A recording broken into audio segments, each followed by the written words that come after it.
We're in big, big trouble, Australia.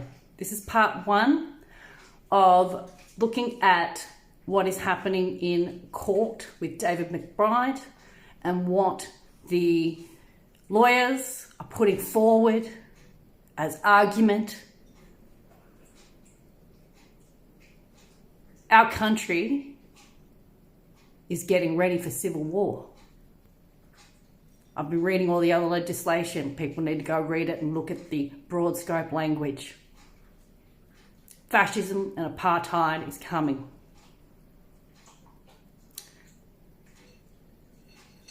We're in big, big trouble. So, it's out in the open at last. The Crown is the enemy of the people. By Bronwyn Kelly. In the Commonwealth's prosecution of whistleblower David McBride for his disclosures of possible crimes by Australian soldiers in Afghanistan, the Crown has, to date, been successful in arguing something that will surprise most Australians, that being that an Australian soldier does not serve Australia, or the Australian people, or the public interest. Instead, a soldier's oath obliges him or her to swear to do nothing more or less than to well and truly serve only Her Majesty Queen Elizabeth II, her heirs and successors according to law, and to resist her enemies.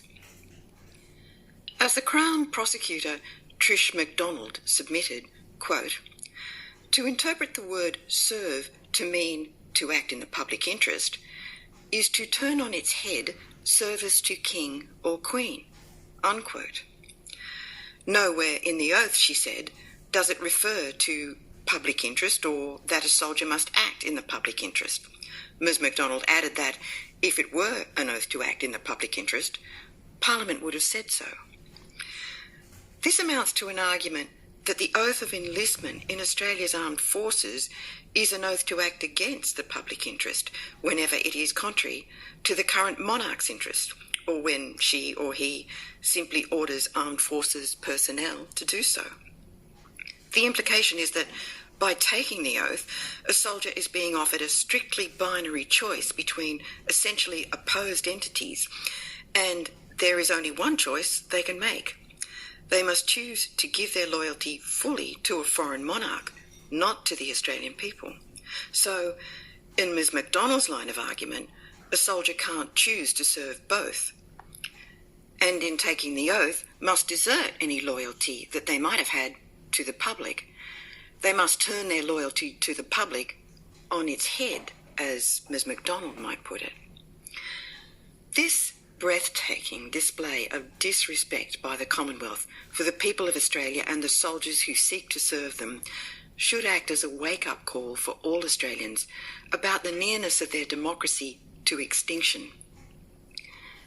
Common assumptions in Australia's democracy, such as it is, generally include one that suggests that the sovereign derives its authority from the people.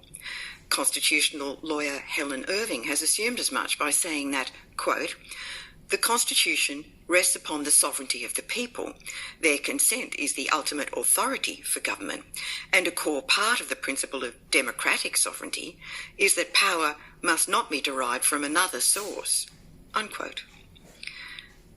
This would imply that under our Constitution, the people are a higher authority than the Crown, and that the Crown must defer to their interests. However, that assumption has now been unmasked as one that is at present not shared by either the Crown or its appointed executive, that is, the Council of Select Ministers advising the Governor-General.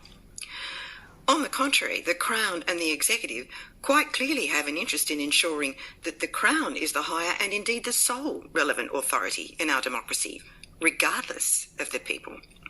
In other words, the Crown itself, whether it takes the form of a king, a queen, or an executive government, now assumes it has no obligation to serve or protect the people. It has no obligation to anything other than itself. And by extension, the Crown's implication is that its armies have no obligation to the people and their interests.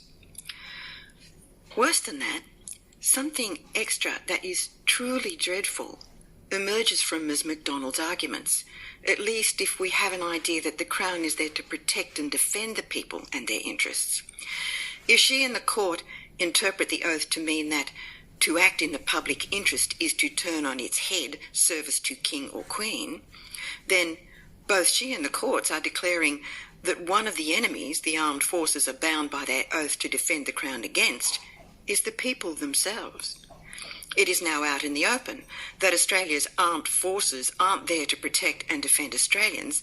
They're there to protect and defend the king or queen of a foreign country, no less.